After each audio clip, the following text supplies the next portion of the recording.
Bonsoir et bienvenue à tous et à toutes pour ce troisième épisode de Bouffe de là. Bonjour à toutes les personnes sur le chat, j'espère que ça va. Aujourd'hui on a un peu la gueule de bois et ça tombe bien parce qu'on va parler d'alcool dans Bouffe de là. N'hésitez pas à réagir, à vous poser des questions, oui, à poser des questions aussi en direct sur le chat. N'oubliez pas non plus de vous adonner, adonnez-vous pour qu'Opost puisse continuer à proposer des vidéos, des interviews de qualité en toute indépendance parce que l'indépendance, contrairement à la gentillesse, c'est pas gratuit. Voilà, aujourd'hui, on va donc parler d'alcool. Oui, celle-là, tu t'y attendais pas, David. On va parler alcool avec Bernard Basset. Bonjour Bernard. Bonjour. Vous êtes médecin en santé publique et président de l'association Addiction France. On s'occupe de toutes les addictions, mais on a toujours une expérience et une compétence historique, si j'ose dire, sur le risque alcool. Et vous êtes là aussi, on en parlera plus tard, pour chatouiller les annonceurs, les marques qui ne respectent pas la fameuse loi E20, on en parlera après.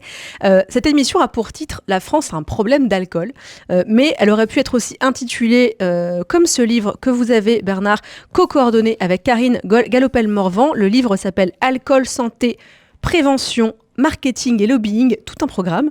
Donc ça répète le titre de l'émission.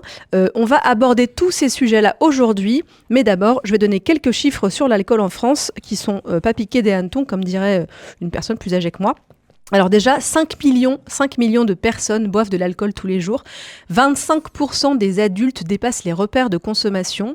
Chez les 18-35 ans, 5,8% des hommes ont une consommation à risque de dépendance. L'alcool est responsable de plus de 200 maladies. C'est une des premières causes d'hospitalisation en France. C'est la deuxième cause de mortalité prématurée. Chaque année, 40 000 décès sont imputables à l'alcool, dont 30 000 hommes. Donc 41 000 d'ailleurs décès, je crois. C'est ça. 30 000 hommes et 11 000 femmes. La moitié, attention, des violences familiales ou conjugales ainsi que la moitié des féminicides sont en lien avec l'alcool. 25% des faits de maltraitance sur enfants sont en lien avec l'alcool. 30% des viols et agressions sexuelles sont en lien avec l'alcool. Et enfin, le coût social de l'alcool s'élève à 102 milliards d'euros par an. Donc le coût social, c'est les soins, les décès, la perte de productivité entreprise, la répression, etc. Pour comparer, le coût social du tabac, c'est 158 milliards d'euros par an. Et donc, on dit que c'est un coût social parce que c'est l'État qui paye, évidemment. Alors, j'ai une première question un peu naïve, Bernard, mais pourquoi est-ce que l'alcool est encore autorisé à la vente après tous les chiffres que je viens de citer ? Il bénéficie de l'histoire. C'est qu'il était présent depuis longtemps, comme on le sait. Il est lié à l'histoire de l'humanité, parce que l'alcool, c'est un produit qui est issu de la fermentation naturelle des fruits qui tombent. Donc, ça existe depuis la préhistoire. Donc, ce produit a été consommé longtemps. Il a été paré aussi, je dirais, de vertus religieuses. On rentrait en transe, on était ivre, etc. Ceci est mon sang. Bacchus dans l'Antiquité romaine, etc. Et puis, comme il a accompagné toute l'histoire de l'humanité, c'est vrai que on l'a paré de certaines vertus dont on s'aperçoit aujourd'hui qu'elles sont inexistantes, en particulier par rapport à la santé. Et vous avez rappelé des chiffres qui sont tout à fait éclairants. Mais alors pourquoi est-ce que, par exemple, on a sur les paquets de cigarettes des images horribles depuis pas mal d'années maintenant, pour justement inciter les gens à arrêter de fumer, alors que sur les bouteilles d'alcool, on n'a pas, alors que 200 maladies quand même, on n'a pas de chiffres, on a des chiffres sur les paquets de clopes, on n'a pas de chiffres, on n'a pas d'images qui pourraient inciter les gens à ne pas consommer ou à moins consommer.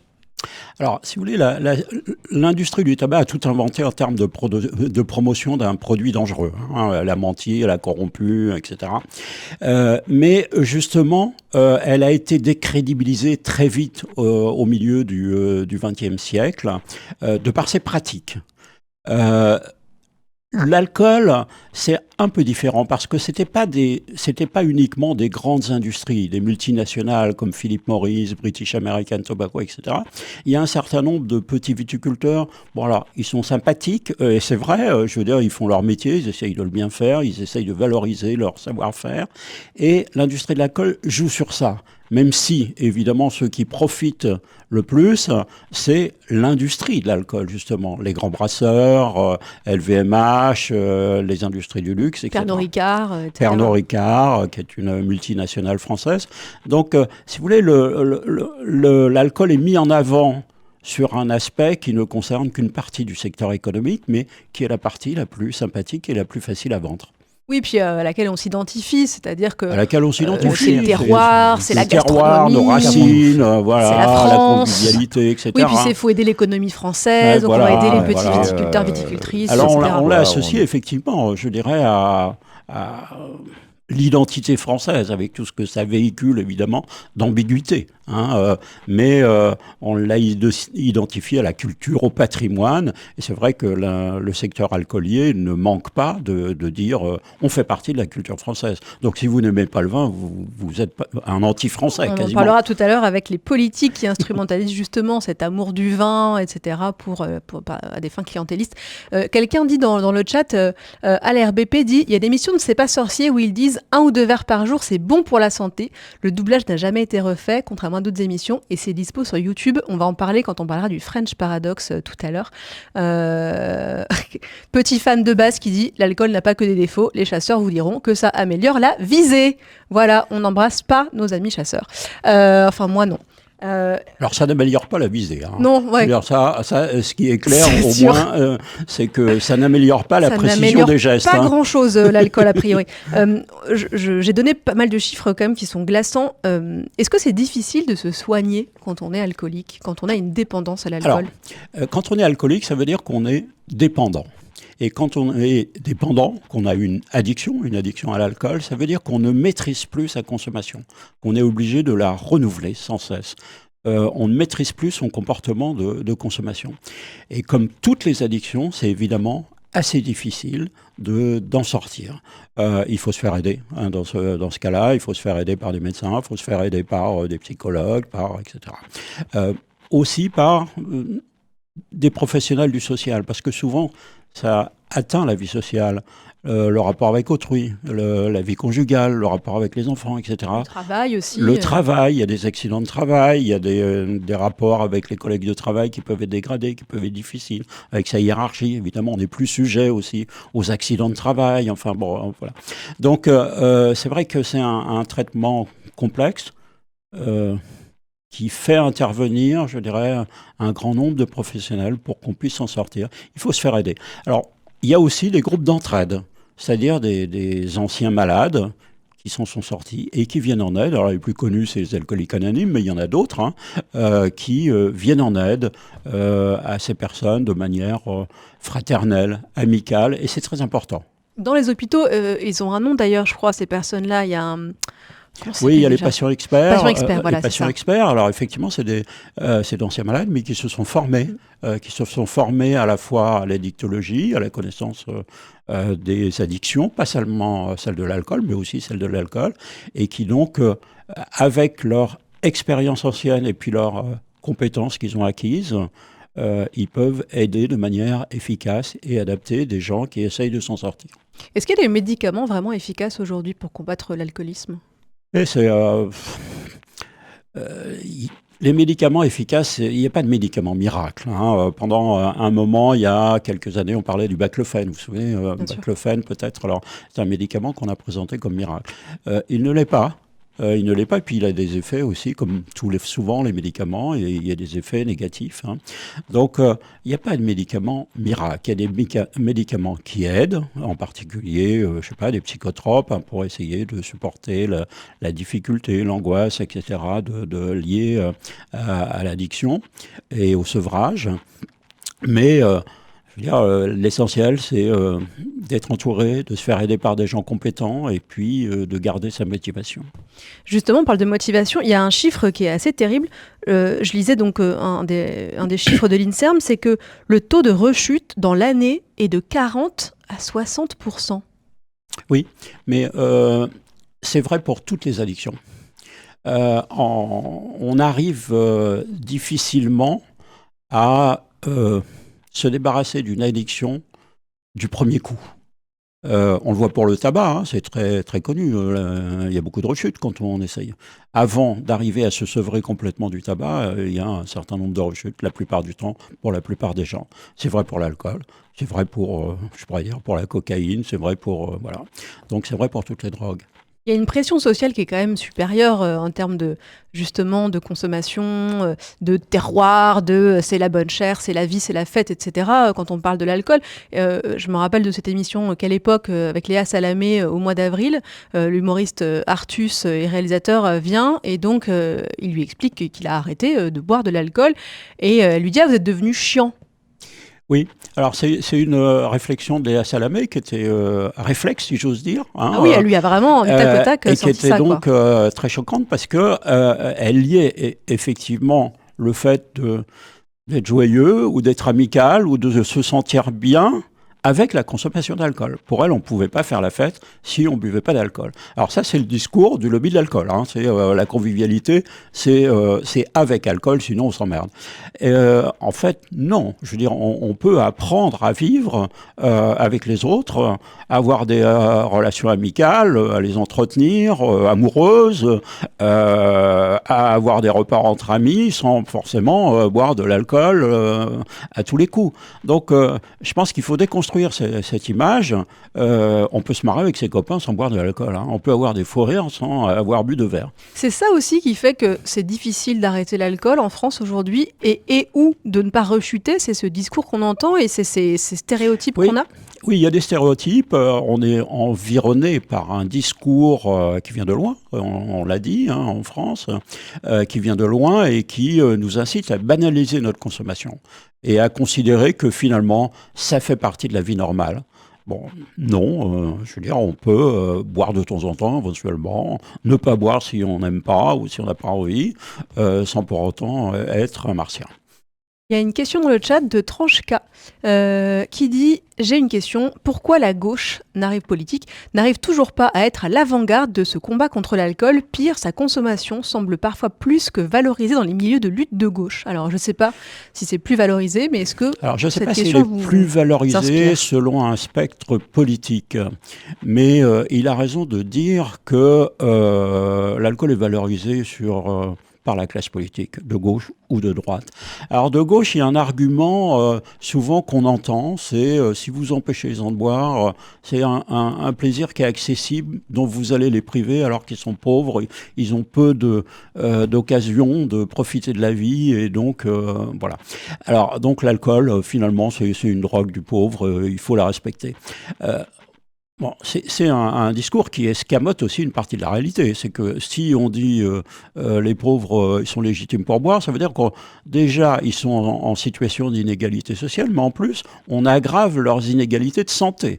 Donc c'est un discours effectivement qu'il faut déconstruire, c'est compliqué. Souvent aussi, je veux dire, les élus de gauche, comme ils sont dans des circonscriptions viticoles, brassicoles dans le nord de la France, cidricoles dans l'ouest, je sais pas quoi, ils tiennent compte de leurs électeurs aussi. Hein. Et on en parlera après du clientélisme alcoolique.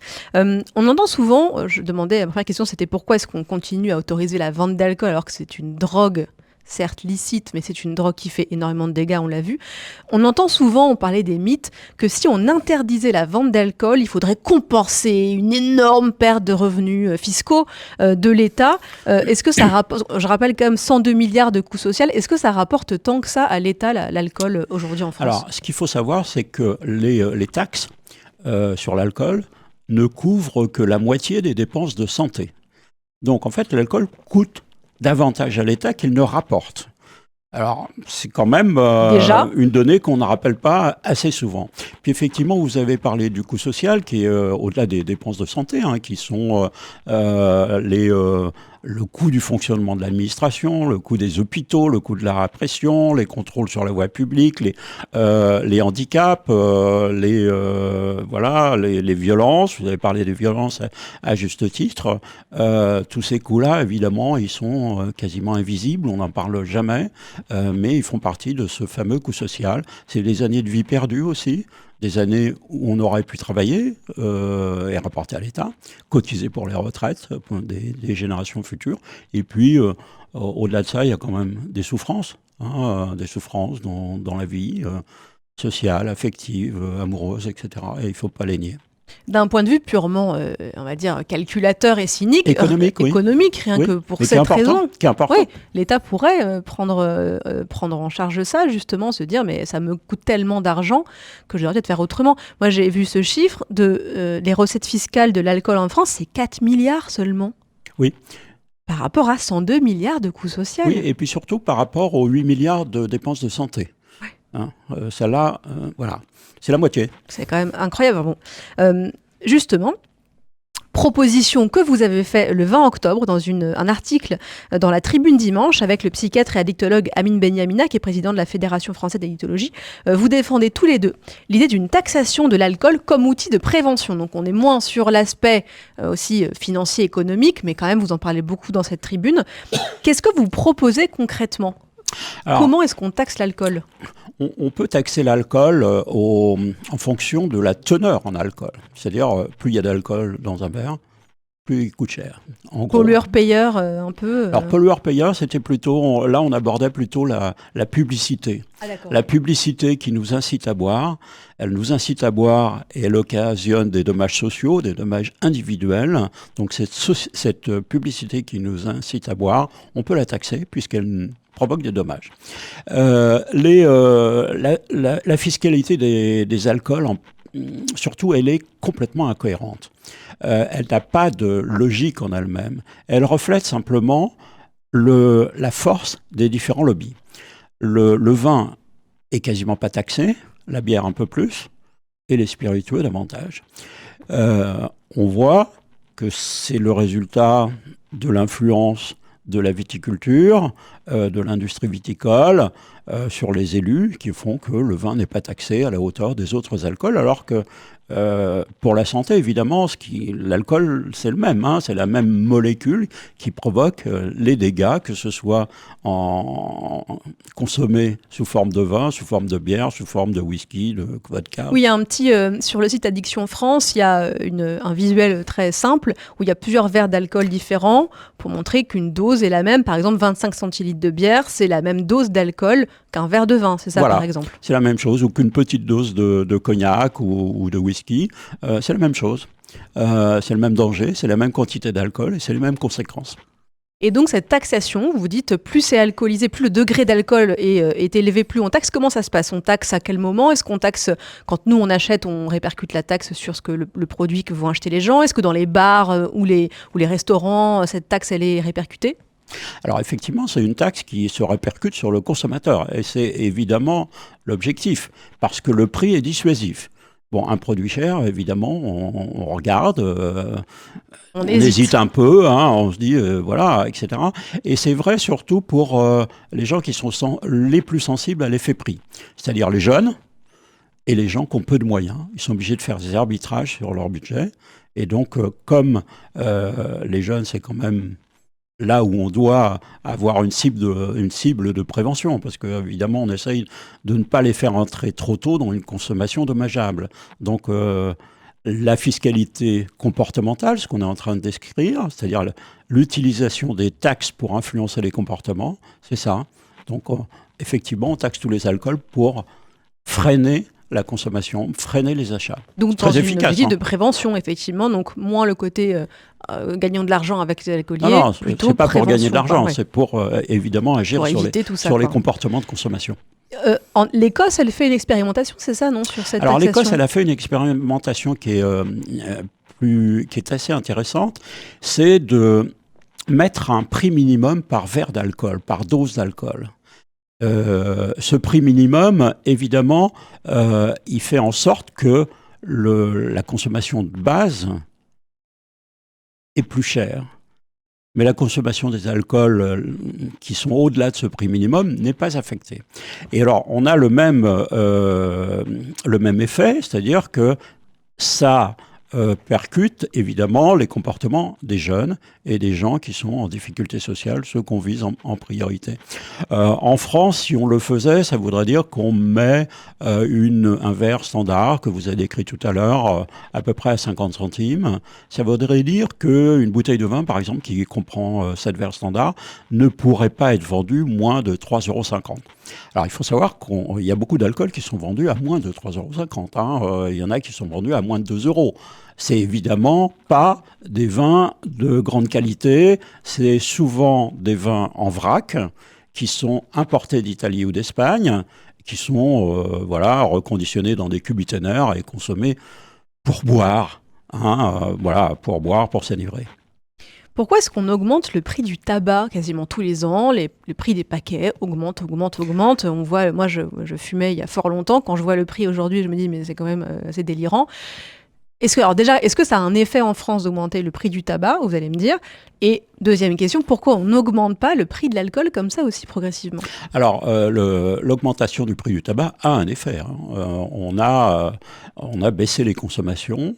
Pas uniquement avec le prix du tabac, avec les avertissements sanitaires, les campagnes d'information, etc., mais aussi avec le prix. Le prix décourage, clairement. Si on augmente les prix, évidemment, ça décourage un certain nombre de consommateurs.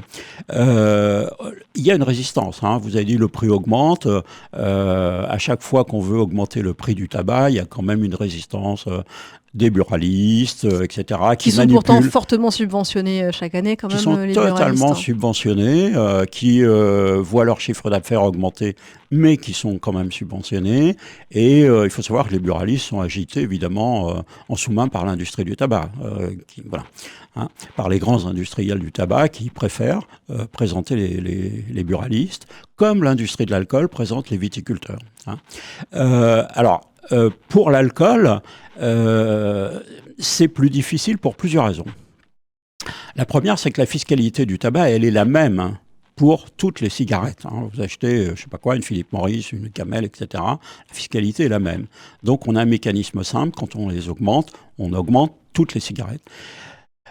Pour l'alcool, on a une fiscalité extrêmement opaque, très complexe.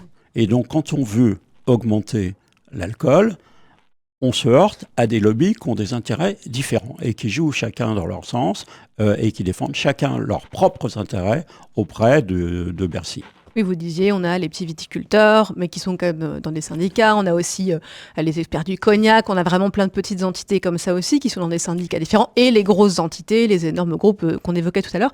Il y a, dans le chat, quelqu'un dit « Les taxes puniraient avant tout les moins fortunés, risquent de créer un marché noir et de baisser la qualité des produits. » Qu'est-ce que vous en pensez ? Non, c'est Eratos qui dit ça. Non, les taxes, comme je l'ai dit, effectivement, peuvent affecter davantage les gens qui sont moins fortunés.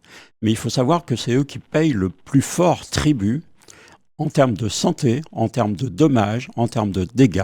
Donc, c'est ceux-là qu'il faut protéger d'abord. Et c'est cette philosophie-là qu'il faut avoir en tête quand même. On essaye, par les taxes, de corriger des inégalités de santé. Alors, marché noir sur l'alcool, on n'y croit pas du tout, pas un instant. Le marché noir sur l'alcool a existé historiquement quand on a interdit les alcools. Ça a été le cas la prohibition, aux États-Unis, la prohibition dans les années 30, dans les années 20, qui a fait la fortune de la mafia et de Al Capone, le célèbre bandit. Alors, on n'est pas des prohibitionnistes, mais nous, on essaye de faire en sorte que les comportements de consommation soient le moins dangereux possible pour ceux qui consomment de l'alcool. D'où l'intérêt de faire de la pédagogie sur les risques, de donner des repères de consommation à moindre risque, enfin ce genre de choses. Alors justement, en termes de repères, quelqu'un dans le chat disait tout à l'heure qu'il y avait cette phrase de 2 verres d'alcool par jour, etc. Eh bien, il est temps de parler du French Paradox. Alors, on a le French Paradox sur pas mal de choses, mais notamment sur l'alcool. Est-ce que vous pouvez nous expliquer, Bernard Basset, qu'est-ce que c'est le French Paradox ? Alors, le French Paradox, c'est une opération de communication commerciale qui s'est faite à la fin du XXe siècle, maintenant, et qui reposait sur un message de communication qui était le suivant. Les Français vivent longtemps et pourtant, ils mangent du gras et ils boivent de l'alcool. Donc, il faut boire de l'alcool pour vivre longtemps. Alors c'est un raisonnement totalement spécieux qui reposait évidemment sur aucune étude scientifique. Et puis, on voit très bien la limite. Hein. Je veux dire, les Japonais, ils vivent plus longtemps que nous, donc faut tous boire du saké. Enfin, non, c'est une opération de pure communication. Il se trouve que maintenant, avec les progrès des données scientifiques, on sait que c'est faux. D'une part, la longévité, elle tient à beaucoup de facteurs. Hein. Elle tient à la richesse d'un pays. Hein. On vit plus longtemps dans les pays riches que dans les pays pauvres, globalement. Elle tient aussi à la diversité de l'alimentation. Plus on a une alimentation diversifiée, plus on vit longtemps. Et puis, à d'autres facteurs, l'exercice physique, enfin, vous voyez... L'accès aux soins. L'accès aux soins, absolument. Voilà. Donc, ce French Paradox, voilà, c'est une opération de communication pour défendre le vin. Il a été bien relayé, bien mis en valeur. Maintenant, il ne tient plus personne ne défend. On sait que c'est faux. Et les dernières données de la science montrent, par contre, que la consommation d'alcool est toujours dangereuse dès le premier verre. J'allais le dire. Ça, il faut quand même le rappeler. Hein, parce que le 2 verres par jour, il est encore dans notre tête. Hein, on se dit... Oui, c'est toujours à risque. Alors évidemment, les risques croissent et les dommages croissent avec la fréquence de consommation et avec le volume de consommation, hein, évidemment. Oui, si vous consommez peu, vous avez peu de risques. Si vous consommez et consommer à jeun, c'est pareil. Voilà. Donc, moi, je me rappelle, parce que vous parlez de communication, mais c'était la sécurité routière qui disait un verre, ça va, 2 verres, bonjour les dégâts. Oui. Alors, on comprend le message qui essaye de mettre une limite, en fait. Mais un verre, ça va, c'est quand même très problématique comme phrase. Oui, c'est très problématique. Mais je dirais, c'est à une époque où les données de la science étaient un peu imprécises. Vous savez, il y avait cette communication. Est-ce que ça protège le cœur quand même? Enfin bon, avec un verre. Alors maintenant, on sait que c'est faux. Mais à cette époque-là, la science se construisait. Et la science, elle avance. Je veux dire, elle avance par études de plus en plus précises, de plus en plus robustes. Et maintenant, c'est vrai qu'on est fondé à dire que dès le premier verre, on prend des risques. Je regarde dans le chat avant ma prochaine question. Il me semble que l'espérance de vie s'est infléchie. Est-ce que l'espérance de vie s'est infléchie en France ? Non, elle croît moins. Elle croît moins vite. Alors, c'est très difficile de trouver une explication. Hein. Il peut y avoir l'impact des épidémies, par exemple. Hein. Quand on a une épidémie, évidemment, ça a un effet évident. Il y a peut-être une limite à la longévité humaine aussi, et donc au gain qu'on peut faire. Hein. On n'est pas éternel, on le sait. Donc peut-être qu'on se rapproche d'une limite où voilà, on peut plafond de verre de la longévité. Difficilement gagner davantage. Alors, on n'est qu'au mois de novembre, mais bientôt, on va entendre parler un peu partout de ce qu'on appelle en anglais le Dry January, mais vous allez me dire en France quel est le nom. Donc, c'est le mois de janvier sec, le mois de janvier sobre, le mois de janvier sans alcool, qui est une campagne de santé publique qui a été lancée il y a plus de 10 ans au Royaume-Uni. Alors, ça sert à faire le point, d'abord, sur sa consommation et se faire du bien, parce qu'être sobre pendant 30 jours, ça peut que faire du bien au corps, en tout cas, et encore une fois, ça dépend des situations de dépendance dans lesquelles on peut être. Hein. On sait que le sevrage est compliqué. Mais en tout cas, c'est à la base pour se dire, allez, c'est un défi que je me lance. Je ne bois pas pendant 30 jours. Ça permet de savoir aussi à quel point on est dépendant ou pas. Cette initiative, elle est portée depuis quelques années en France par des assos, notamment Addiction France. Et elle a failli, et je dis bien failli, être soutenue enfin en 2020 par l'Agence nationale de la santé publique, qui s'est finalement rétractée. Et pareil, en 2024, en tout cas pour le janvier 2024, qu'est-ce qui s'est passé en 2020 et en 2024 ? Alors, ce qui s'est passé, c'est que en 2019, il était prévu de préparer cette première opération pour janvier. Qui s'appelle comment en français ? Alors, en français, on l'appelle Défi de janvier. C'est vrai qu'on trouve que l'appellation britannique Dry January, elle n'est pas totalement facile à prononcer par tout le monde, mais surtout la traduction c'est janvier sec, et ça donne une idée un peu triste, un peu voilà, oui, dry, c'est pas ouf, un peu puritaine, enfin pas très entraînante. Tandis que défi de janvier, bon voilà, c'est un défi, on le relève ou pas, mais enfin bon, voilà, c'est quelque chose de dynamique, de positif, donc on préfère cette appellation défi de janvier. Alors, il se trouve qu'en 2019, dans la préparation de cette opération, on avait tous été consultés par Santé publique France, qui nous avertissait qu'ils allaient lancer cette opération. On y était tout à fait favorable. En fait, il y a eu une intervention des viticulteurs, et en particulier des viticulteurs de Champagne, qui sont intervenus lors d'une visite d'Emmanuel Macron à Épernay.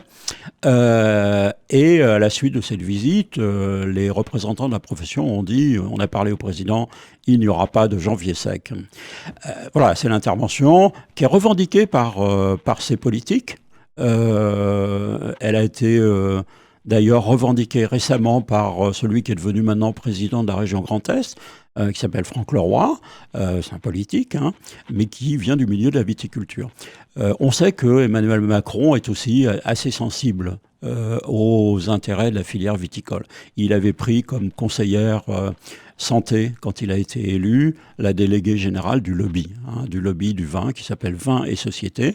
Donc, effectivement, ça a influencé ses prises de position et sa politique, en particulier sur celle-là. Donc, ils ont interdit à Santé publique France de faire cette opération. Alors, on était assez scandalisés et l'ensemble des associations s'est réuni en disant on va le faire quand même, on va lancer quand même cette opération. Et on a bénéficié évidemment d'un effet de scandale, hein, bien entendu. Bon, les journalistes ont dit qu'est-ce que c'est que cette histoire, voilà, on censure une campagne de prévention, etc. Alors nous on a dit oui mais on le fait quand même.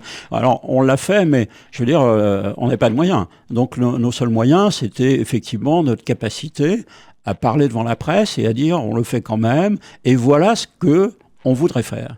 Et ce qu'on voudrait faire, c'est que les gens interrogent leur rapport avec l'alcool, les sollicitations qu'ils acceptent dans leur vie sociale. Et donc, aussi, est-ce qu'on peut s'en passer pendant une période? Est-ce qu'on peut maîtriser sa consommation? C'est ça le sujet. Alors, on sait que ça marche. En particulier, pour les gens qui le relèvent, ils retirent des bénéfices. Hein. Ils sont plus détendus, ils sont plus reposés, ils dorment mieux. Certains maigrissent, alors ça dépend d'où on part évidemment, mais donc il y a des tas de bénéfices quand même on sent mieux, on sent plus concentré. Donc il y a des tas de bénéfices évalués scientifiquement à ce mois de janvier. C'est vrai que c'est dit. Moi, je le fais chaque année, en janvier ou en février. Et c'est vrai que quand on commence à le faire, on se rend compte du nombre d'occasions, parfois, qu'on aurait de boire. Et on se rend compte à quel point ça peut être difficile de dire non. Parce qu'en fait, par réflexe, on dit oui. Ou par réflexe, les gens nous servent. Alors après, on peut comprendre, si des gens nous ont toujours connus en train de boire, bon, évidemment. Mais c'est vrai que il y a des milieux où on est plus détendu au fait que des gens autour de la table nous disent non, moi je bois pas ce mois-ci, je bois pas, ou bien j'ai arrêté de boire. Et puis il y a d'autres milieux où on dit moi cet été, on buvait tous les jours, et un jour j'ai dit non, ce midi je bois pas. On m'a dit ah bon, oh, d'accord, t'es chiante. Voilà. J'ai failli dire Léa Salamé sort de ce corps. Mais c'est vrai que je me suis dit, ça m'a choqué. C'est-à-dire que je dis à quelqu'un je n'ai pas envie de boire et on me répond oh rabat-joie, quoi. Oui, vous avez raison. Mais quand même, je trouve que les esprits progressent. La première fois, alors moi, je peux vous dire que la première fois, effectivement, j'allais voir des copains. Ah bon, tu vois plus, etc. Maintenant, non. Je veux dire, on sait qu'il y a des gens qui, en janvier, ne boivent pas d'alcool. Il y a un petit restaurant à côté de chez moi où je vais souvent, j'aime bien, le patron est sympathique et tout ça. Quand j'y vais en janvier, il dit ah oui, vous faites le mois sans alcool. Je pense qu'il y a une acceptation. Bon, alors évidemment, tout le monde peut trouver ça un petit peu bizarre quand même, mais il y a une plus grande acceptation de ce comportement où on refuse de l'alcool. Mais voilà. Elle est là parce que justement, des campagnes comme les vôtres permettent de médiatiser, de normaliser, de montrer que ça a des bénéfices, de montrer que c'est pas de la prohibition, comme vous le disiez, mais que c'était aussi un moyen de contrôler sa consommation, de maîtriser, etc. Et justement, c'est pour ça que s'il y avait un ministère, en tout cas si le gouvernement soutenait cette campagne, ça permettrait de normaliser les gens qui répondent à ce défi de janvier. C'est-à-dire, c'est porté par des associations, et donc on a très peu de moyens. L'année dernière, on est une myriade d'associations. On a mis 30 000 euros. Donc 30 000 euros pour une campagne nationale, c'est peanuts. Cette fois, on va mettre le double, mais franchement, on ne fait pas grand-chose. Vous savez, les prix des campagnes, ça chiffre en millions quand même, les campagnes nationales. Et nous, je veux dire, c'est la parole c'est notre capacité à convaincre, notre capacité à intéresser les journalistes sur cette opération qui fait que ça réussit. Mais effectivement, ça réussit quand même.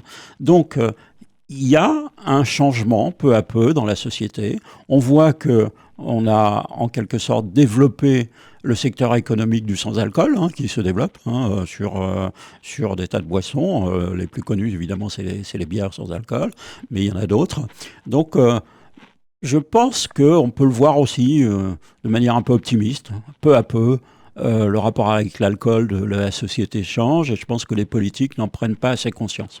Et justement, sur ce janvier, défi de janvier, en 2024 aussi, il y a eu un rétropédalage de l'Agence nationale de la santé. Il y a eu... avec une lettre d'addictologue, justement, au gouvernement. Oui, alors en 2024, il y a eu beaucoup de choses. Il y a eu une campagne d'abord de Santé publique France qui était une excellente campagne. Une excellente campagne en janvier 2024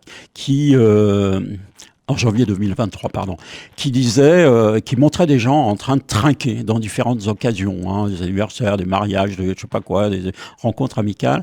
Et la signature de la campagne, c'était de dire, mais pourquoi on dit santé quand on boit de l'alcool, alors que l'alcool n'a rien à voir avec la santé, bien au contraire. Alors, cette campagne a été très bien faite, très agréable, très compréhensive, en plus très pédagogique. Elle a mis en rage le milieu de l'alcool. Ils ont écrit à Emmanuel Macron, on ne dit plus jamais ça. On sait que c'est efficace comme ça, en général. Ça voilà, se mesure à la réaction des lobbies. Ils étaient fous de rage et ils ont réussi à faire annuler 2 campagnes qui étaient déjà dans les tuyaux, dont une à propos au moment de la Coupe du Monde du rugby, etc.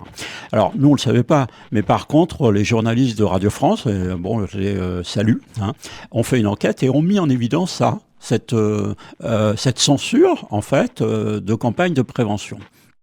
À la suite de ça, il y a eu une lettre de tous les professeurs d'addictologie de France, alors il y en a une quarantaine, qui ont écrit au ministre en disant voilà, l'alcool est un problème, il y a une opération positive tous les mois de janvier, le ministère s'honorerait à reconnaître que ça contribue à la prévention, donc monsieur le ministre, soutenez ça.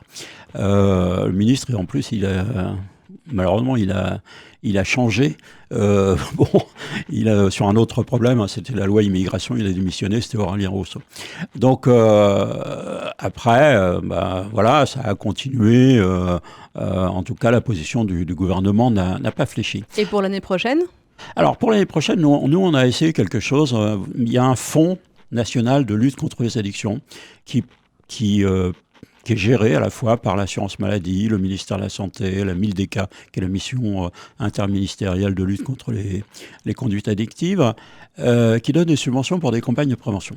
Alors on a fait un dossier pour être financé pour ce mois de janvier qui vient par ce Fonds national de prévention. On sait qu'il ne le sera pas, mais ce qui nous intéresse évidemment, c'est les motivations qui vont avancer pour ne pas le financer.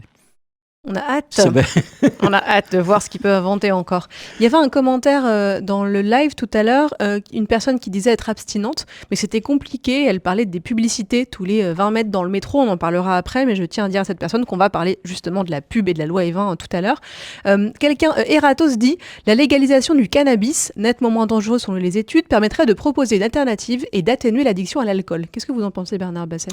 Alors, comme on l'a dit, nous, on n'est pas prohibitionnistes. On l'est pas pour l'alcool, on l'est pas non plus pour le cannabis. Et je pense que pour des tas de raisons, la légalisation du cannabis serait une bonne chose. Le spectateur a raison, toutes les études montrent que le cannabis est beaucoup moins dangereux que l'alcool ou le tabac, c'est clair. Et s'il était légalisé, ça permettrait évidemment, d'une part, de ne pas laisser ce secteur commercial à des gens peu recommandables, de contrôler la qualité aussi de ce qu'on offre aux consommateurs, de faire des campagnes de prévention adaptées, je veux dire, à un produit légal. Donc, effectivement, il a raison. Je pense que ce serait mieux de légaliser le cannabis, c'est un autre sujet. Mais par contre, je suis un peu perplexe sur le fait que les gens qui ne boiraient pas d'alcool fumeraient du cannabis, consommeraient du cannabis. C'est pas du tout sûr ça. On passe pas d'une drogue à l'autre comme ça. On va parler des politiques encore un peu. Macron, en 2018, alors c'était en marge de rencontre avec les jeunes agriculteurs, mais c'était 2 jours avant le salon de l'agriculture, il a eu 2 phrases qui, moi, m'avaient scotché. Donc la première, c'était « Il y a un fléau de santé publique quand la jeunesse se saoule à vitesse accélérée », donc ce qu'on appelle le binge drinking, avec les alcools forts ou de la bière, mais ce n'est pas avec le vin. Oui, alors c'est une déclaration qui n'a aucun sens. Le binge drinking, il existe avec tous les alcools. Il y a un ancien ministre de la Santé, d'ailleurs Olivier Véran, qui était un ministre de la majorité, qui était un médecin, qui a dit que cette déclaration ne reflétait pas la réalité, que les gens qui arrivaient aux urgences, parfois en coma, ils pouvaient avoir bu de la bière ou des spiritueux, mais ils pouvaient aussi avoir bu du vin. Non, c'est une déclaration politique, sympathique, à la veille du salon de l'agriculture et de la viticulture. Donc. Et justement, deuxième phrase dans le même discours, il dit... Alors, parce que, rappelons, Emmanuel Macron, il avait été un peu taclé par des collègues qui disaient, des opposants, qui disaient il est pas rigolo, c'est un mec de droite, c'est un peu ça, il boit pas, il est très sobre, c'est pas un mec avec qui on fait la fête. Donc bon, on associe encore une fois alcool et sympathie. Bon. Mais donc pour se défendre, Macron dit moi, je bois du vin le midi et le soir, je crois beaucoup à la formule de Pompidou, n'emmerdez pas les Français. Il parlait justement de modérer sa consommation. C'est doublement choquant parce que il dit que la prévention, ça emmerde. La prévention, c'est quand même fait pour améliorer la santé. Et améliorer la santé, ça fait se sentir mieux quand même. Alors, on n'emmerde pas les gens quand on leur permet de se sentir mieux dans leur corps, dans leur vie, etc. Donc, c'est assez choquant. Et ce message est assez choquant quand même, de jeter le discrédit sur la prévention. C'est ça qu'il fait. Et puis, après, il dit, je bois tous les jours, je bois à tous les repas, le midi et le soir. Ça veut dire qu'il boit au minimum 14 verres de vin par semaine. C'est 10 dans la... Alors, effectivement, les seuils de consommation à moindre risque, c'est pas plus de 10 verres par semaine, pas plus de 2 verres par jour, et pas tous les jours. Bon. Donc, lui, il boit au-delà des repères de consommation à moindre risque. C'est des repères de consommation à moindre risque. Ça ne veut pas dire... C'est pas des seuils, c'est pas des seuils en dessous desquels tout irait bien. Hein. C'est des repères de consommation à moindre risque. Il y a toujours un risque. Donc le message de Macron qui jette le discrédit sur la prévention et qui normalise une consommation supérieure à celle qui est proposée par les experts internationaux et par son agence sanitaire, c'est quand même très choquant. Pourquoi est-ce que les politiques, justement, on en parlait tout à l'heure aussi, instrumentalisent et normalisent la consommation d'alcool, notamment les alcools bien français, le cognac, le vin, le champagne ? Ils défendent leur terroir et ils défendent les intérêts de leurs électeurs quand même. Faut toujours savoir, un politique, quand même, il regarde l'effet que ça peut avoir sur sa réélection. Donc, selon qu'on est d'un département viticole, brassicole ou d'une zone rurale ou d'une zone urbaine, c'est vrai qu'on peut avoir des politiques qui réagissent différemment. Et puis, on est toujours dans cette logique un peu dépassée quand même, dans la France d'aujourd'hui, un peu dépassée de dire, la consommation de vin, c'est l'identité française, c'est des hommes blancs, ruraux, je sais pas quoi. Non, ils sont en dehors du coup, quoi. Ils sont dépassés. Oui, il y a un côté, on peut plus rien dire, en fait, c'est ça. Hein. C'est quand il reprend la phrase de Pompidou, emmerdez pas les Français, c'est comme on entend, nous faites pas chier avec votre limite à 80 km/h, nous emmerdez pas avec votre véganisme, votre féminisme, votre antiracisme, nous emmerdez pas avec le mariage pour tous, nous emmerdez pas avec la viande et avec l'alcool. Finalement, c'est un peu, laissez les gens faire ce qu'ils veulent, on dit ce qu'on veut, on bouffe ce qu'on veut, on boit ce qu'on veut. Oui, c'est irresponsable. Franchement, c'est irresponsable de percuter, de jeter le discrédit sur des messages de prévention qui améliorent la santé des Français, de tous les Français. Donc vraiment, c'est irresponsable. On parlait des lobbies un peu tout à l'heure, et je voudrais savoir, est-ce que les lobbies, ils ont tant d'influence que ça ? Parce que je me souviens justement par rapport au défi de janvier, je lisais hier des interviews encore des syndicats de viticulteurs et donc de lobbies qui disaient on nous prête un pouvoir énorme, on nous prête une influence énorme, on n'a pas tant d'influence que ça. Oui, alors on a vu qu'ils ont quand même réussi à faire annuler plusieurs campagnes de prévention. Ils ne sont pas vantés pour les campagnes annulées en 2023, mais leur pouvoir, il est là. Leur pouvoir, il est qu'ils veulent avoir la main mise sur la communication en santé. Alors, c'est un problème. Je veux dire, un problème tout simplement de conflit d'intérêts. Ils ne sont pas légitimes pour parler de santé.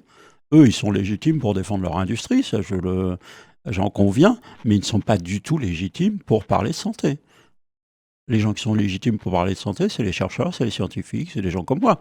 C'est nos compétences, c'est notre métier. Mais leur métier, c'est pas la santé. De quoi ils se mêlent? Oui, c'est comme l'industrie du tabac, qui C'est fait comme appel à des l'industrie du médecins, tabac. des L'industrie du cardiologues, tabac a toujours, des pendant un cancérologues. certain temps, a dit que c'était bon pour la santé, évidemment. On sait maintenant, et on a su dès le milieu du XXe siècle, que c'était très mauvais pour la santé et que ça provoquait des cancers.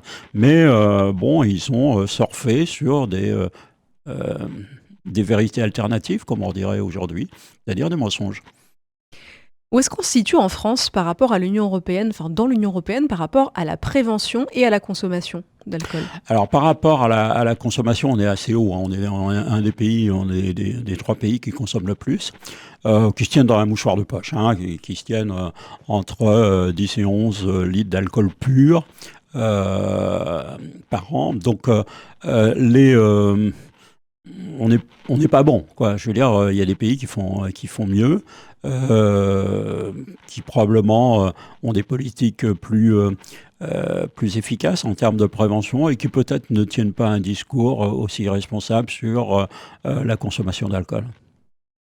Alors, on va parler de la loi E20, la fameuse, moi j'adore, mon passage préféré, la loi E20, promulguée en 91 sous le gouvernement Rocard II, Rocard II je crois, qui vise à lutter contre le tabagisme et l'alcoolisme. Alors en quoi ça consiste, la loi E20 concernant l'alcool? Je sais que c'est beaucoup de choses, mais... Alors la loi E20 concernant l'alcool, alors ce qu'il faut savoir et ce qu'il faut d'abord dire, c'est que c'est une loi exemplaire, c'est une loi extrêmement cohérente dans sa philosophie d'action, dans le cadre qu'elle propose. Alors, elle encadre la publicité pour les alcools. Pour le tabac, elle l'interdit complètement. Pour les alcools, elle l'encadre.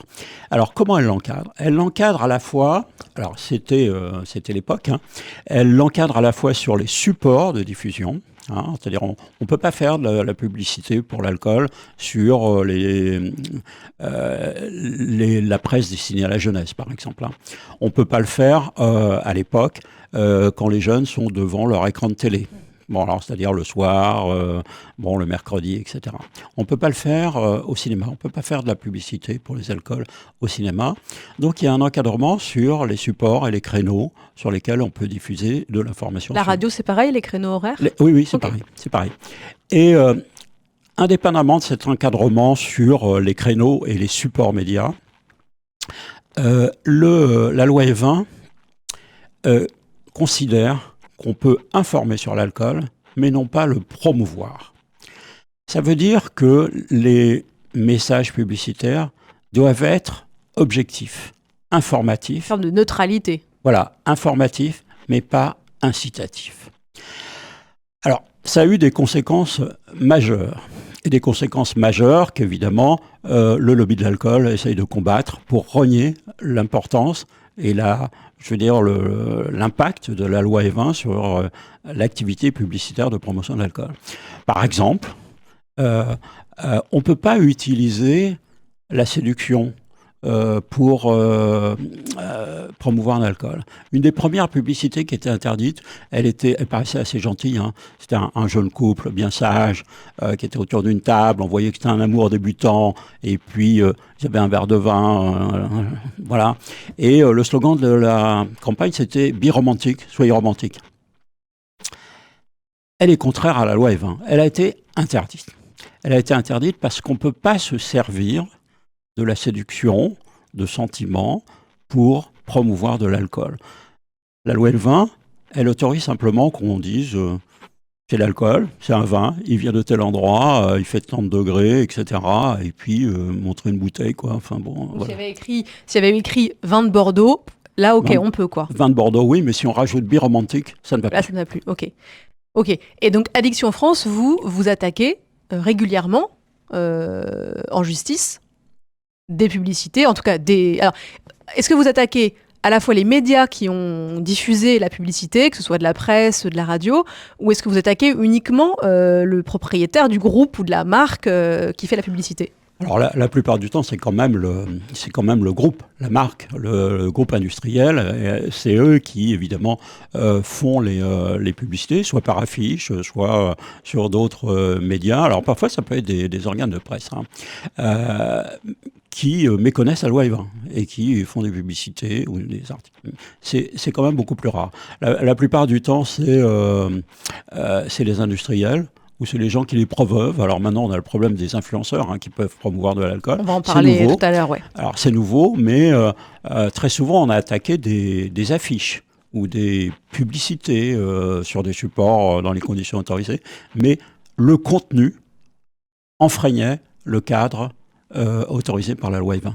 Je conseille à tout le monde d'aller sur le site Addiction France, déjà parce qu'il y a énormément de ressources, et il y a une espèce de présentation interactive où on peut aller voir les dispositions de la loi Evin, et surtout, moi je trouve hyper intéressant, j'ai passé des heures dessus hier. Les jurisprudences. Les jurisprudences. Donc vous pouvez aller cliquer, donc il y a des thèmes, virilité, sport, convivialité, etc. Vous pouvez cliquer sur chaque bulle et vous allez avoir plusieurs affiches et vous allez avoir un texte qui vous dise qu'est-ce qu'il y a sur l'affiche, qu'est-ce qui fait que Addiction France a attaqué l'industriel qui a promu l'alcool de cette manière-là, qu'est-ce qu'a dit le tribunal, le juge, etc. Et sur quoi est-ce qu'ils ont été attaqués en fait. Et c'est hyper intéressant parce que en tant que non-spécialiste, il y a des publicités que j'ai vues sur le site hier où je me suis dit mais je vois pas du tout moi où est le problème. Vraiment, il y a un grand verre de bière, il y a écrit la marque dessus, l'EF, ok, très bien, il y a pas de slogan, etc. Mais rien que sur un visuel, c'est attaquable selon la taille du verre, selon plein de choses. Donc c'est vraiment, je conseille à tout le monde d'aller voir parce que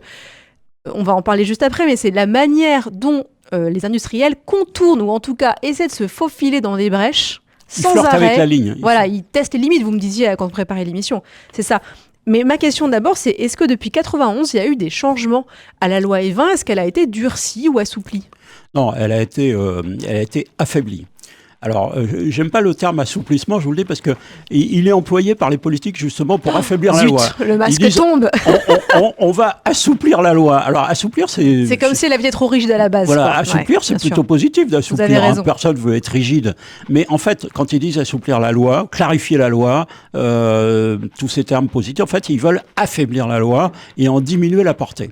Alors, elle a été affaiblie à plusieurs reprises.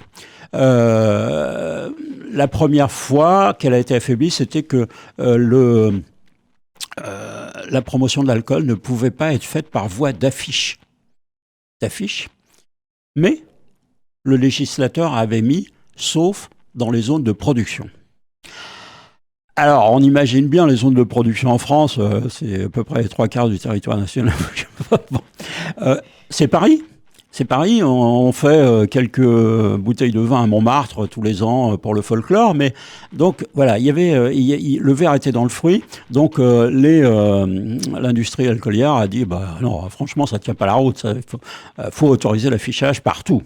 Donc on a autorisé l'affichage partout et c'est pour ça que maintenant on voit des affiches pour l'alcool un peu partout. La deuxième attaque contre la loi Evin, c'était au nom du sport. Mais au nom des petits clubs sportifs, des petites fédérations, qui disaient nous, on voudrait une buvette quand même pour les spectateurs. On est un petit club, on n'a pas beaucoup de moyens. Si on avait une buvette, on aurait un petit peu plus de recettes. En général. Et cette défense des petits clubs, elle a créé une jurisprudence. On a dit il faut... législateurs, les députés, les sénateurs, ont dit on va autoriser 10 dimanches par an. Donc avant, il n'y avait pas de buvette dans les stades. Non, entre la loi Evin et puis le début des années 2000, il n'y avait pas de buvette dans les stades. Donc ils ont été introduits, mais 10 dimanches par an, 10 week-ends par an. Si dans les petits clubs, il y a plusieurs fédérations sportives. Ça cumule. s'accumule. Ah et oui. donc, en fait, voilà, c'est tout le week-end. Mais c'était pour les petits clubs. Après, il y a eu la réintroduction d'Internet, la publicité sur Internet. Alors, pour une raison simple, c'est que la loi E20, elle énumère ce qui est autorisé. Tout ce qui n'est pas autorisé est interdit. Alors, en 91, Internet n'existait pas vraiment. Si vous voulez, ce n'était pas l'usage qu'on a aujourd'hui. Donc, ils ont dit, c'est pas normal. Maintenant, on vit tous à l'ère d'Internet. Il faut réintroduire la publicité sur Internet. Mais évidemment, sur Internet, on maîtrise beaucoup moins l'univers virtuel que l'univers concret, matériel. Voilà. Et c'est donc un moyen supplémentaire de flirter avec les lignes, de meilleures opportunités de publicité qui passent éventuellement inaperçues. C'est une diffusion colossale.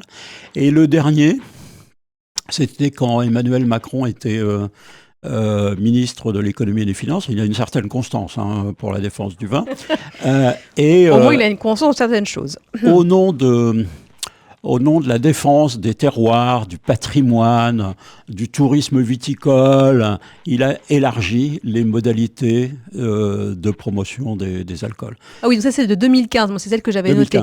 2015, amendement qui permet de, je cite, clarifier, alors j'adore quand on commence par dire qu'il faut clarifier, voilà. Encore un argument, voilà, clarifier la législation actuelle en distinguant d'une part publicité et d'autre part contenu journalistique informatif tels que les reportages.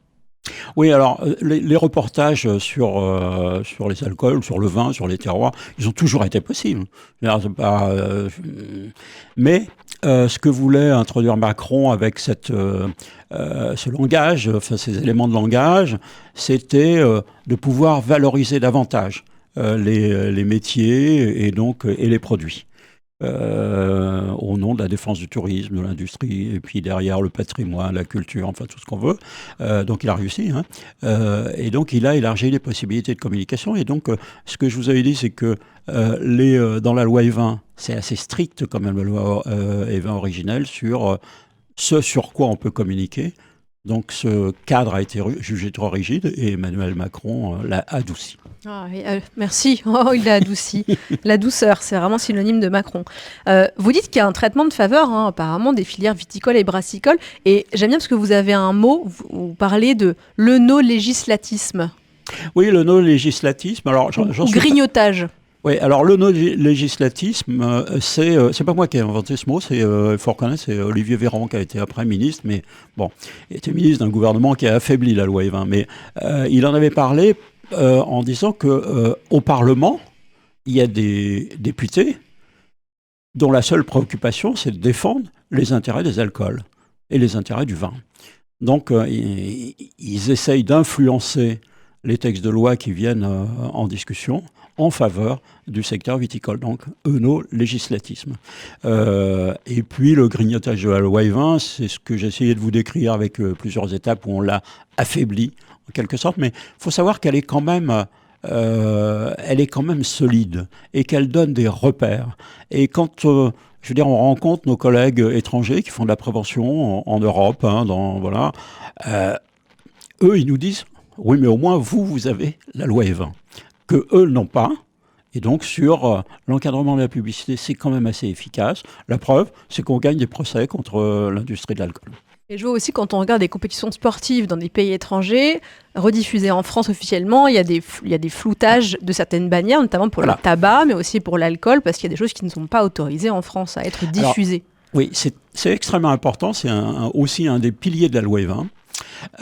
C'est qu'on ne peut pas associer la promotion de l'alcool et du tabac à des activités favorables à la jeunesse, la culture et le sport. Alors l'alcool ne peut pas subventionner des événements culturels, par exemple des concerts.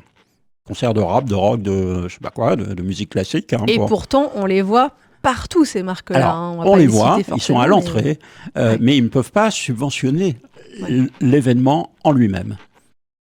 Cet encadrement, évidemment, gêne beaucoup. La majorité des députés a essayé de le remettre en cause. avec des arguments là aussi qui étaient totalement spécieux en 2019. Ils ont essayé de faire ça en plein été. Et ça a échoué. Ce qui prouve aussi que la société française évolue, elle ne gobe pas tout, tout ce qui vient de l'industrie de l'alcool. Sur le vin et la bière, on parlait donc de grignotage de la loi. Il faut savoir que dans la loi E20, il y a des exceptions pour certains alcools. Dans la loi E20, il y a écrit qu'on a le droit de faire de la pub pour des fêtes et foires traditionnelles consacrées à des boissons alcooliques locales, par exemple, en faveur des musées, universités, confréries ou stages d'initiation œnologique à caractère traditionnel, on a beaucoup le mot tradition, dis donc, ainsi qu'en faveur de présentation et de dégustation, et aussi, ne sont pas considérés comme une publicité ou une propagande les contenus, images, représentations, descriptions, commentaires ou références relatifs à une région de production, à une indication géographique, à un terroir, à une zone de production, au savoir-faire, à l'histoire ou au patrimoine culturel, gastronomique ou paysager. Oui, alors ces exceptions, c'est dans la ligne de ce dont on a parlé à plusieurs reprises, c'est-à-dire c'est la défense de ce que certains prétendent être la culture de notre pays, l'identité française, qui serait liée à la production d'alcool, à la production de vin, etc. Bon, à notre époque, c'est quand même dépassé. On produit autre chose quand même que de l'alcool. Hein. En France, on peut valoriser d'autres activités professionnelles. Mais c'est le produit de l'histoire. Très inscrit dans la loi quand même. Hein. C'est vraiment très précis, avec beaucoup de mots pour dire allez, venez faire la fête de la bière à je sais pas quel endroit, parce qu'on peut le faire parce que c'est la fête de la bière et ça fait 2 siècles. Oui, et puis c'est les dégustations. Ici, vous savez, c'est les clubs de dégustation. On déguste, on boit pas. Voilà. Un peu ça. Et juste une phrase, parce que alors, vraiment, je suis tombée dessus il y a quelques semaines sur un autre projet. Il y a un rapport qui a été commandé par le ministère des Affaires étrangères et du Tourisme il y a quelques années, qui s'appelle 20 mesures pour 2020 en faveur de la gastronomie et de l'œnologie française. C'est rédigé par des chefs étoilés et par un ambassadeur de France. Il y a une partie sur la promotion du vin avec une phrase qui est complètement ahurissante. Et si vous pouvez la commenter, ça serait vraiment super, parce que alors là, l'avenir de l'œnotourisme est probablement de rapprocher la santé, le vin et le patrimoine. Oui, alors c'est incohérent, c'est une contre-vérité scientifique. Le vin, ou la bière d'ailleurs, n'a rien à voir avec la santé. L'alcool provoque des dommages. Donc, défendre le vin au nom de la santé, ou la bière au cognac au nom de la santé, c'est complètement incohérent, c'est contradictoire. Et c'est fou parce que vous disiez tout à l'heure que les lobbies du tabac, justement, ont essayé pendant des années associer santé, notamment aux États-Unis, santé et cigarettes, avec des cancérologues qui fumaient des grosses clopes sur des affiches en disant « Moi, cancérologue, cardiologue, je choisis telle marque parce qu'elle est bonne pour la santé ou elle est meilleure ». Ça marche plus de faire ça. Alors que là, on a quand même des gens qui disent « Dans le futur, ce serait bien de le faire en France pour le vin ». Oui, mais comme vous l'avez dit, les auteurs du rapport, c'est pas des professionnels de santé. C'est des professionnels de la gastronomie, du cuisine, tourisme, de l'industrie touristique, de l'industrie alcoolière. Les professionnels de santé, de la prévention, n'ont jamais été consultés sur ce document. Non, je peux vous confirmer qu'il n'y a personne qui a été consulté à part les grands chefs pour ce document. Mais justement, sur la mention obligatoire à consommer avec modération, est-ce qu'elle est depuis le début dans la loi ou est-ce qu'elle a été ajoutée après, et est-ce qu'il y a eu des pourparlers et des levées de boucliers ? Elle n'est à consommer avec modération n'est pas dans la loi. La seule phrase qui soit dans la loi, et la seule phrase qui est obligatoire, c'est « l'abus d'alcool est dangereux pour la santé ».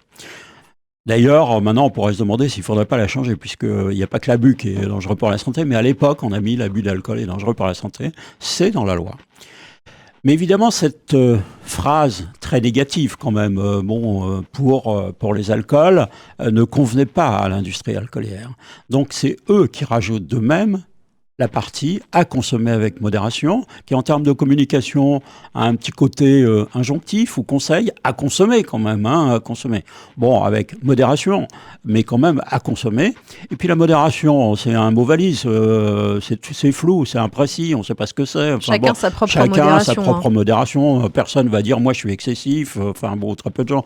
Donc tout le monde est modéré quoi, quand il consomme. Donc cette phrase à consommer avec modération, elle est plutôt vue par nous comme une incitation à consommer que comme un message de prévention. Je vais vous donner des exemples, Bernard. Allons-y. Allons-y, attention, petit test, petit quiz. Et vous allez me dire si on a le droit ou pas de le faire en France, si c'est contraire ou pas à la loi Evin. Alors, afficher une pub où une célébrité tient une bouteille d'alcool. Alors, on n'a pas le droit. On n'a pas le droit, il y a une jurisprudence bien affirmée. Il y avait des champagnes qui avaient utilisé Scarlett Johansson, donc la star de cinéma, pour vendre un champagne. Ils ont été condamnés. On n'a pas le droit d'utiliser ces célébrités, je veux dire, en raison de la philosophie de la loi qui découple évidemment la culture, l'utilisation de la culture ou du sport pour promouvoir des alcools. Il y avait eu une pub d'alcool aussi avec le champion automobile Michael Schumacher qui a été condamné. Est-ce qu'en France, on a le droit d'afficher ou diffuser une pub où quelqu'un boit de l'alcool ? Non. La réponse est claire, non. Voilà. Ah ouais. Ah ouais. Ah, c'est pour ça, je viens de me... du coup, ok. Non. Vraiment, je fais pas semblant, les gens qui nous regardent, j'ai pas la réponse aux questions. C'est des questions que je pose aussi par curiosité. Pour une fois, c'est sans nuance. Non, c'est très bien. Non. Ok.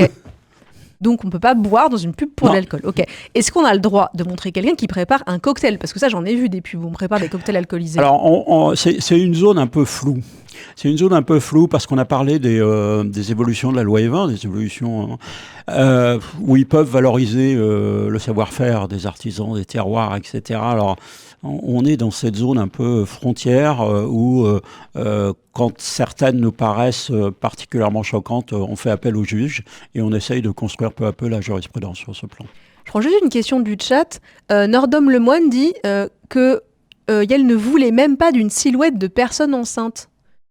Ça a fait scandale, nous dit Nordom Lemoine, pour les personnes enceintes sur les bouteilles. Sur les bouteilles, logo, l'avertissement sur les bouteilles, c'est extrêmement intéressant, cette histoire. On a l'impression que c'est anecdotique, ça l'est pas du tout. Alors, ce qu'il faut savoir, on sait tous aujourd'hui en principe que quand on est enceinte ou quand on a un projet de grossesse, il faut pas boire d'alcool parce que il y a un risque de provoquer un handicap sur l'enfant à naître. Ce qui est très important à savoir aussi, c'est que quand on parle de handicap, ça peut être un handicap sévère, avec par exemple des déformations en particulier faciales, mais la plupart du temps, c'est pas ça. La plupart du temps, c'est un handicap dans les capacités cérébrales, et qui donne ce qu'on appelle des troubles cognitifs, c'est-à-dire des difficultés à apprendre. Donc les gens ont une perte de chance sociale, parce qu'ils réussiront moins bien à l'école, parce qu'ils réussiront moins bien dans la vie professionnelle. Souvent aussi, ils ont des troubles du caractère, des colères, etc. Donc, ils auront des difficultés dans leur vie amicale, familiale, amoureuse, etc. Donc, et ces troubles, maintenant, sont faciles à diagnostiquer, on les connaît, et il y en a quand même 8000 par an. 8000 par an, c'est énorme, et il ne faut pas boire. Alors, un des messages de prévention, c'était justement de mettre une silhouette de femme enceinte de profil. On voyait le ventre de la femme avait barré.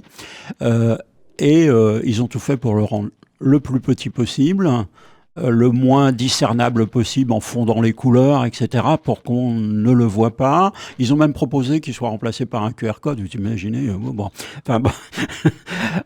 En tout cas, c'est vrai qu'ils ont tout fait pour que ce message soit le moins visible possible, parce qu'il nuit quand même, je veux dire, à la promotion. C'est-à-dire qu'il met tout de suite en évidence les effets délétères de l'alcool sur la santé.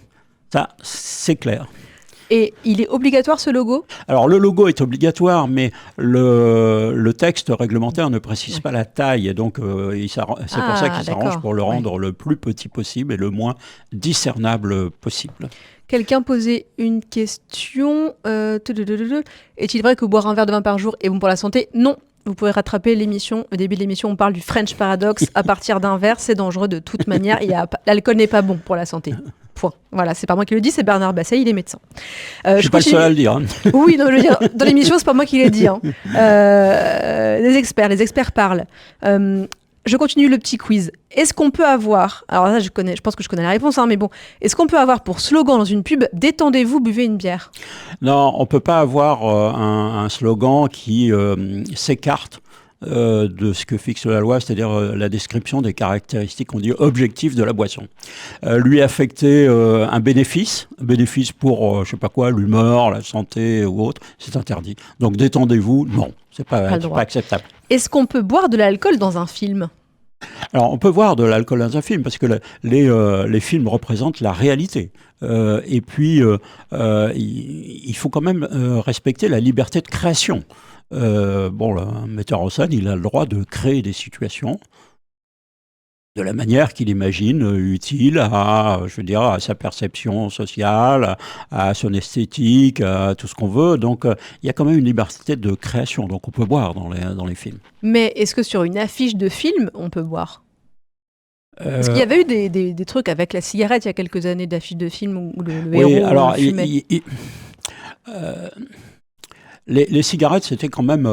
il y a eu le problème de Jacques Tati avec sa pipe dans le métro, il a retiré la pipe.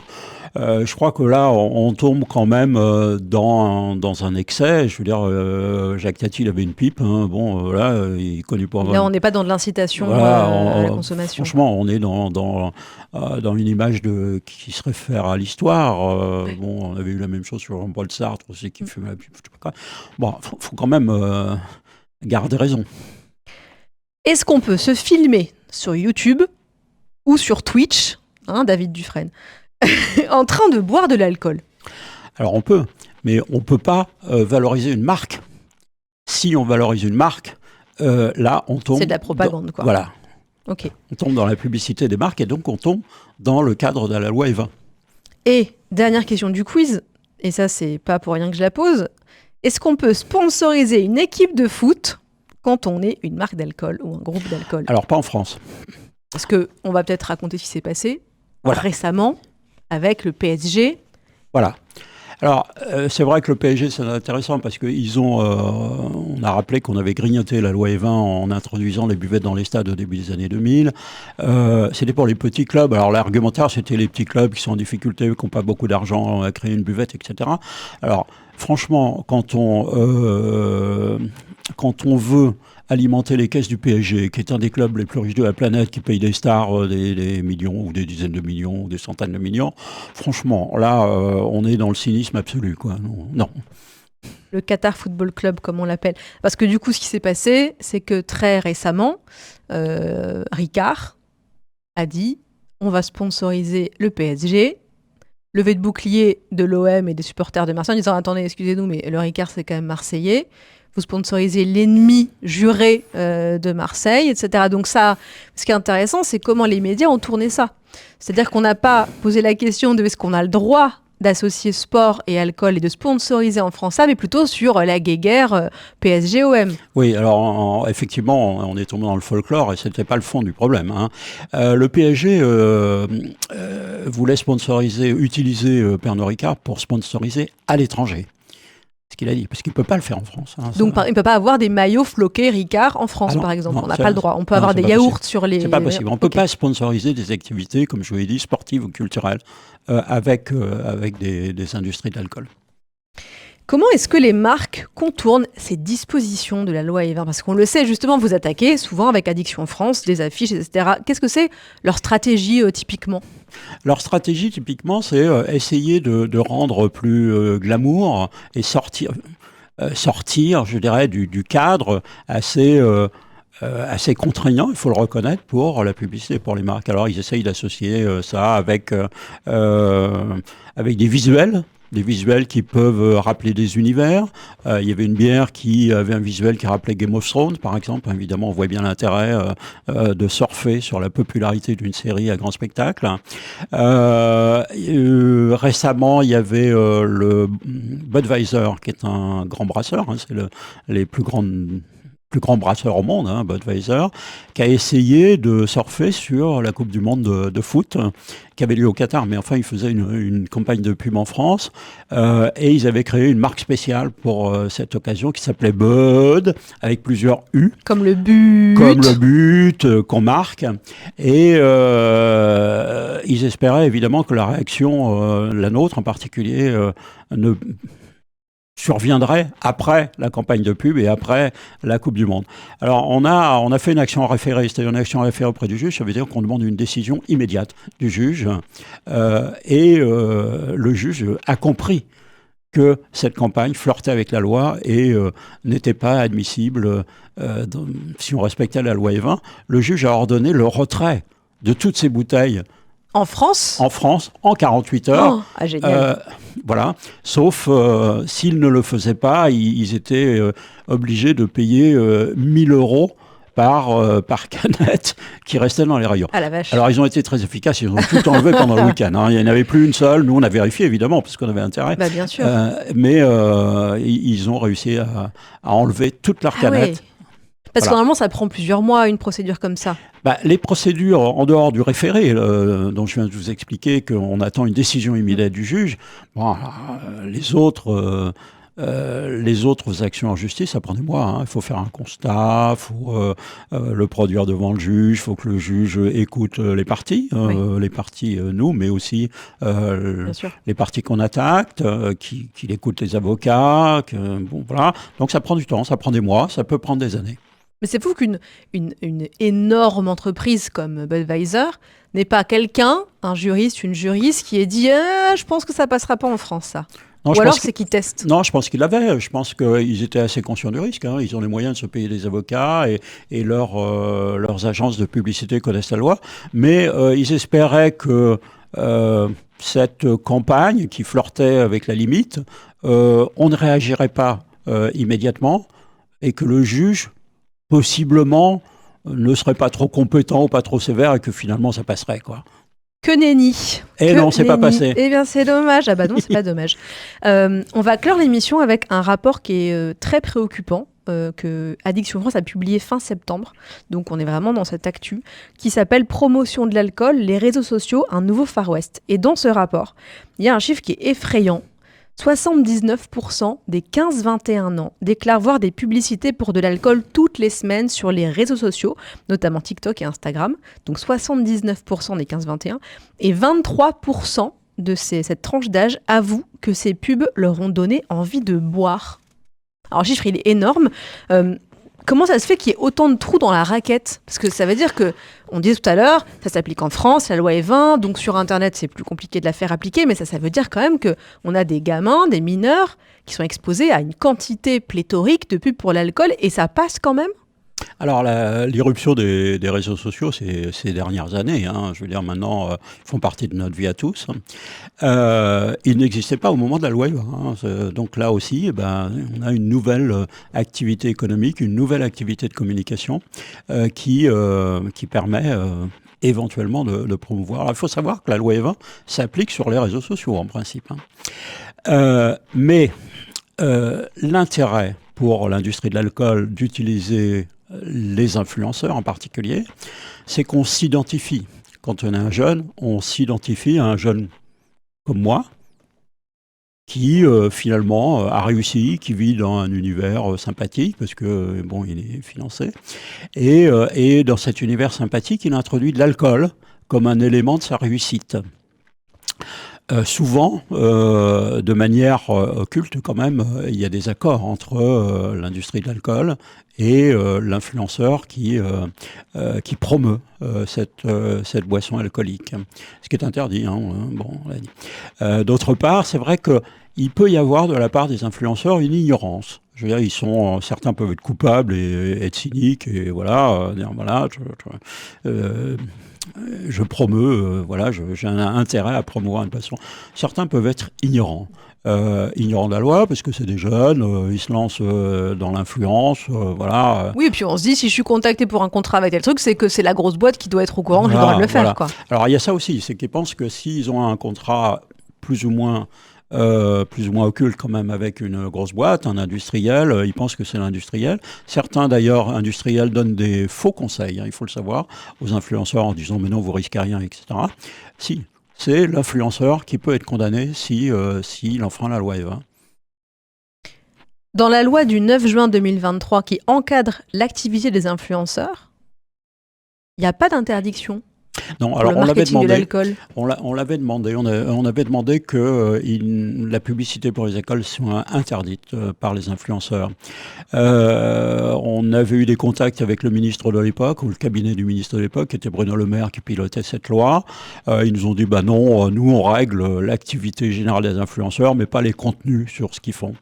Alors, bon, c'est tout à fait dommage, mais en fait, c'est pas vrai. Dans la loi, on réglemente, à juste titre d'ailleurs, la chirurgie esthétique, la promotion de la chirurgie esthétique par les influenceurs. Donc il y a au moins un contenu qui est dans la loi de régulation des influenceurs. On pouvait le faire, ils auraient pu le mettre, ils ne l'ont pas fait. Je prends juste une question dans le chat, enfin une remarque dans le chat plutôt. Quelqu'un disait, où est-ce que... Ah oui, Anis Graffiti dit « Les marques de bière sponsorisent plein d'événements artistiques ». Ben non, en France, elles n'ont pas le droit. Non, elles ne sponsorisent pas. Elles peuvent être présentes. Peuvent être présentes, mais elles ne sponsorisent pas, elles ne peuvent pas. Alors, là aussi, elles ont essayé. Elles ont créé des fausses marques. Des marques, ce qu'on appelle des marques alibi. Green Room pour Heineken. Green Room, voilà. Par exemple. Alors c'est une marque qui n'existe pas, qui ne correspond à aucun contenu, mais quand on va sur le site de Green Room ou de je sais pas quoi, Carlsberg aussi avait mis une fausse marque. Et évidemment, de clic en clic, on arrive sur la publicité et sur le site de la bière elle-même. Mais c'est une manière de contourner la loi.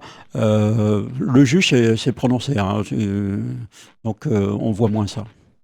Ma dernière question, c'est par rapport à cette... je reviens juste sur la question précédente, sur les influenceurs, les réseaux sociaux. Qu'est-ce que vous préconisez, vous, chez Addiction France, comme réglementation autour de ces contenus, que notamment les jeunes qui sont quand même assez vulnérables? Pour les réseaux sociaux, c'est vrai que c'est tellement puissant, je veux dire, en termes de promotion, pas simplement d'alcool, promotion de comportement, promotion de vêtements, etc. Parce qu'on s'identifie à un jeune auquel on pense ressembler ou auquel on veut ressembler. Donc ce qu'on préconise, c'est radical, c'est l'interdiction de la publicité par les influenceurs sur les réseaux sociaux. Très bien. Merci beaucoup Bernard Basset. Je rappelle, vous êtes médecin en santé publique, président d'Addiction France. Allez sur le site, c'est vraiment hyper bien fait. Il y a plein de ressources et il y a plein de vidéos très intéressantes et il y a plein de rapports très intéressants. Et vous êtes aussi co-coordinateur de ce livre que je vous conseille, qui est un petit livre qui est écrit par plein de gens qui sont des experts de la santé et pas des lobbyistes et pas des grands chefs ou je ne sais quoi ou des viticulteurs. Donc livre très bien fichu chez IG Éditions. Merci à tous les gens qui ont suivi cette émission Bouffe de la numéro 3. Merci pour vos dons. Adonnez-vous si vous pouvez. Merci pour le chat. Merci pour vos réactions et vos questions. Moi je vous dis rendez-vous le mois prochain pour l'épisode 4. On ne sait pas de quoi il parlera. Moi j'ai une petite idée, je vous le dis, mais suspense. Merci beaucoup et bonne soirée à tous.